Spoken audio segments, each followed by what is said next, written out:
direction s'était engagée à nous rencontrer aujourd'hui à 18h dans ce hall de Géopolis pour une discussion au sujet de nos 4 revendications. Or, personne ne viendra.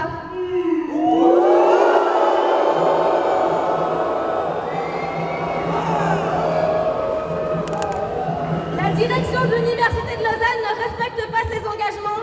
Elle traite avec mépris les personnes qui se réunissent aujourd'hui, qui inondent les halls de Géopolis et qui se réunissent pour les droits et la dignité humaine. Nous, ce matin, à 8h du matin, on a envoyé un mail à la direction pour confirmer notre rendez-vous d'aujourd'hui. Confirmer le rendez-vous d'aujourd'hui à 18h, dans les conditions que nous avions décidées ensemble, ici même, jeudi passé.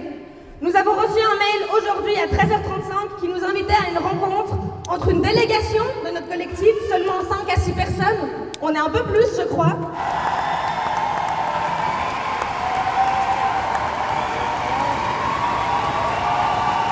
Une petite, ridicule délégation de notre collectif et 3 personnes qui devaient représenter la direction, et ce, au château de Dorigny, au siège de la direction.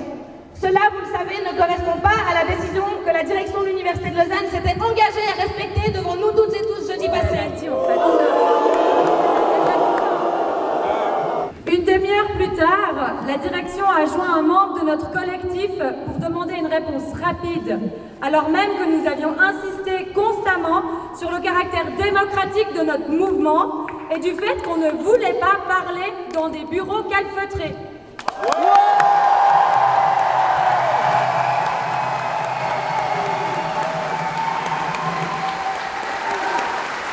Nous avons du coup répété que nous souhaitions qu'ils respectent leur engagement de venir ici discuter avec nous parce que nous nous étions engagés et on a fait tout ce qu'ils nous avaient demandé de faire. Nous avons précisé que toutes les mesures nécessaires avaient été prises en compte pour que la rencontre se déroule dans les meilleures conditions et notamment à leur demande, nous avions refusé la présence des journalistes. Enfin, à 16h45, le rectorat nous a transmis une réponse écrite dont vous allez trouver des exemples parce qu'on va vous la distribuer. Et qui montre que l'Université de Lausanne ne respecte pas ses engagements. L'Université de Lausanne ne respecte pas ses engagements, mais devinez qui a respecté ses engagements ici? Nous devions respecter les lieux, permettre la tenue habituelle des cours, des activités de recherche et participer à assurer la sécurité et la sérénité de la vie ordinaire. Et on peut être fier de nous parce qu'on l'a fait avec brio, avec le sourire et avec un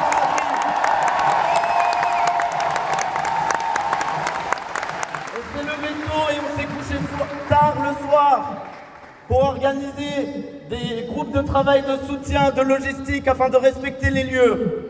Nous avons organisé un service de sécurité et soutien qui a constamment dialogué avec la direction de la sécurité interne pour appliquer leurs directives. Par ailleurs, nous avons, comme vous le savez, chers journalistes, respecté l'engagement de permettre une discussion dans les meilleures conditions possibles en nous engageant par écrit à ne pas permettre la présence de la presse à ces discussions. À leur demande. À leur demande.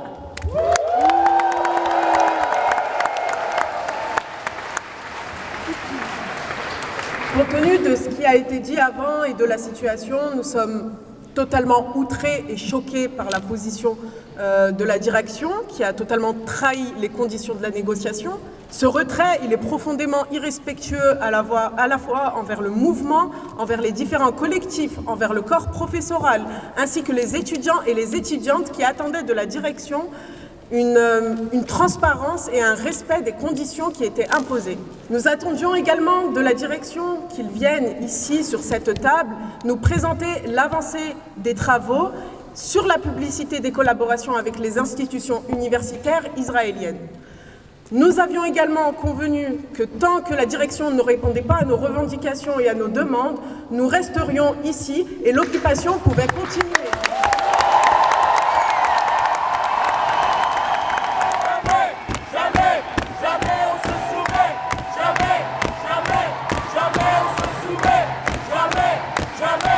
Jamais on se soumet.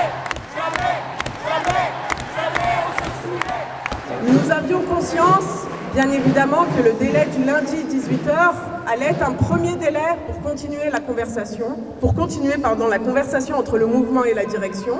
Nous avons conscience également que nous ne pouvons pas attendre une réponse claire et ferme de la part de la direction au regard de nos revendications.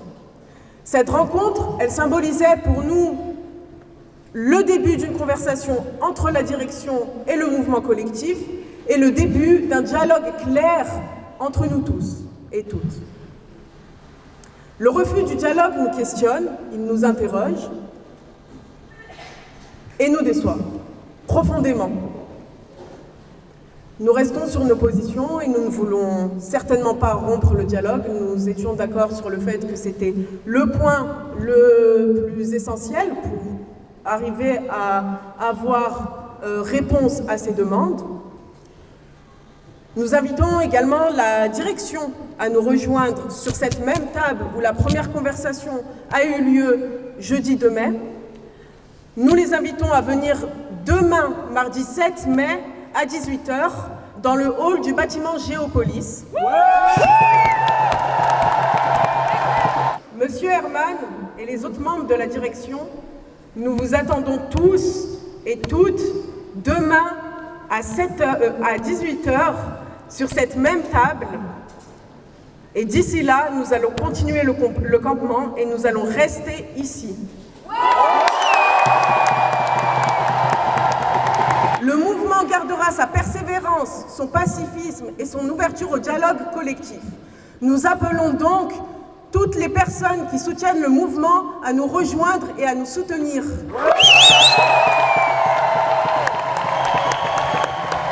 Pour conclure, on constate que malgré les 40 000 morts, l'invasion imminente sur Rafah, les bombardements incessants, la reprise des bombardements en grande intensité la nuit passée, les constats sont les suivants. Le rectorat ment et hontement, il trahit ses engagements en rampant les accords que nous avions avec lui. Pour rappel, pouvoir rester tant que nous restions pacifiques, sans empêcher l'accès aux cours, sans dégradation, jusqu'à ce que nous ayons des réponses concrètes à nos revendications à travers la discussion. J'irai même encore plus loin. On a amélioré ces engagements, on a transformé le hall de Géopolis en endroit agréable où les gens peuvent venir manger, discuter. Le rectorat refuse le dialogue. Nous devions nous voir ce soir pour que le rectorat nous présente ses résultats sur l'état des collaborations avec les institutions israéliennes. Le rectorat menace un mouvement pacifique et disposé au dialogue. On restera là, on ne bougera pas, tant qu'on n'obtiendra pas nos revendications, on restera là. Alors que ce soit clair pour tout le monde, nous resterons, nous continuons à tendre la main pour le dialogue, nous continuerons à nous battre pour nos revendications et pour la solidarité entre les peuples, pour le respect des droits humains, pour la justice et pour la dignité.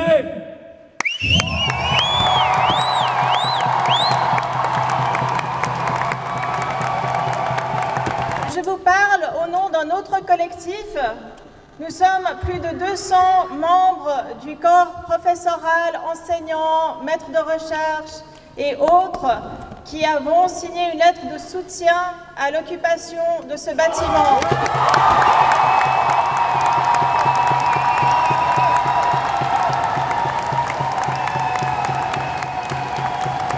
Cette lettre continue de circuler et elle atteint maintenant d'autres publics au-delà de l'UNIL aussi. Mais la communauté de l'UNIL est bienvenue de continuer à la signer. Les bases de notre soutien sont les suivantes. D'abord, nous sommes, en tant qu'enseignants, en tant qu'employés de l'UNIL, notre rôle principal est celui de soutenir les étudiants.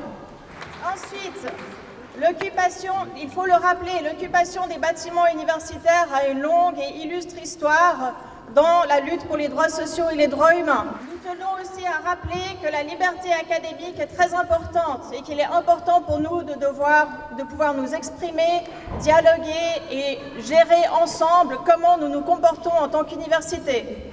Nous soutenons aussi le processus transparent, non violent, démocratique de ce collectif et de la façon dont les négociations avec la direction de l'université se sont conduites. Notre rôle de professeur, d'enseignant est d'amener nos étudiants à se confronter avec la réalité et, nous l'espérons, la rendre meilleure, prendre des positions aux côtés de la justice et des droits humains.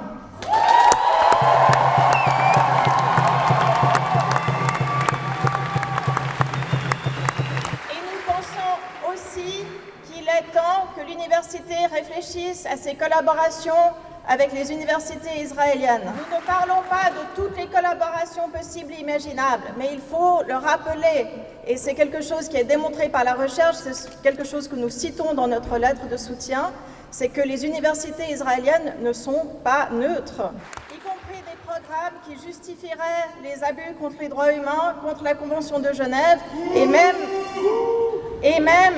des programmes de logistique qui permettraient d'identifier des cibles à Gaza. Nous sommes désolés que les négociations n'aient pas lieu ce soir. Nous pensons que c'est en contretemps malencontreux et qu'il faut absolument revenir à cette table de négociation et continuer le dialogue. Tout le monde les mains en l'air.